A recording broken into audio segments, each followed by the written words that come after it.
এই বেচাকিনির অবস্থা হলে কেমন হইব? একটু পরে পার্টির আমি টিয়া দিমু করতে, তো সকাল থেকে দোকান করছস, একটাও বেচস নাই? না মহাজন, একটা টাকাও বিক্রি করতে পারি নাই।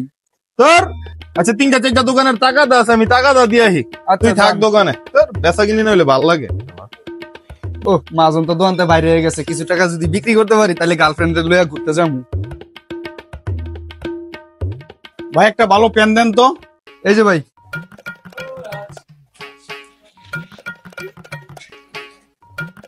কাম সাইরা লাইছি, মহাজন আসার আগে আগে 1000 টাকা বেচা লাইছি, পকেটে ঢুকাই তাড়াতাড়ি।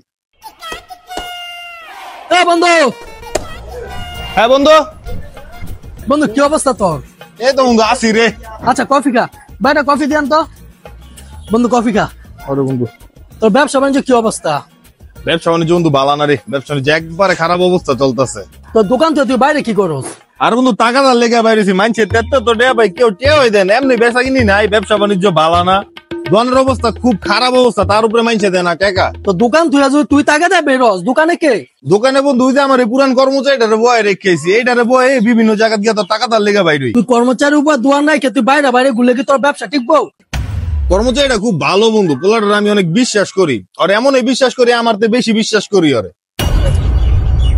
বেশি বিশ্বাস করছ না, একটা সময় বুঝবি। আচ্ছা থাক বন্ধু আমি যাই, হ্যাঁ টাকা দার লেগে যেতে হবে আবার।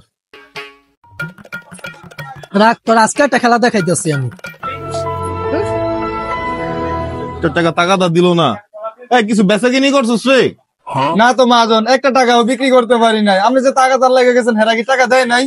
আরে না বেটা, 2 ঘন্টা ধরে বয়ে রাখছে দোকানদার গেলে একটা টাকা দা দেয় নাই বেটা, কেমনে আমি পার্টি টিয়া দিবো?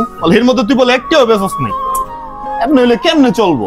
12টা বাজাইলাম টাকা দাঁড়তে, অনেক বাজে বেলা 4টা, এরকম যদি বেচা কিনি হয় তাহলে কেমনে তো গই চালামু আর আমি কেমনে চলবো? দোকান ভাড়া আছে, কত খরচ আছে, এমনি আর কয়দিন? ঠিক কইছেন মহাজন, বেচা কিনিও যদি না হয় বেতনটা নিতে আমার কাছে খুব খারাপ লাগে, যে সারাদিন বইসা থাকি কেমনে বেতনটা নেই। আরে বেটা তোর মতন কর্মচারী আছে দেখে তাও মনে করো এখন পর্যন্ত আমার দোকানটা টিকা রয়েছে।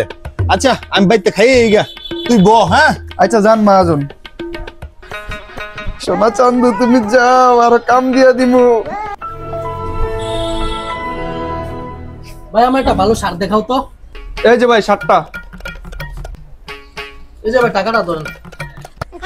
সারাদিনে 2000 টাকা ইনকাম হয়ে গেল, মহাজন তো আমার বিশ্বাস করে ছাইরা দিয়েছে, তাড়াতাড়ি বড় লোক হয়ে যাবো।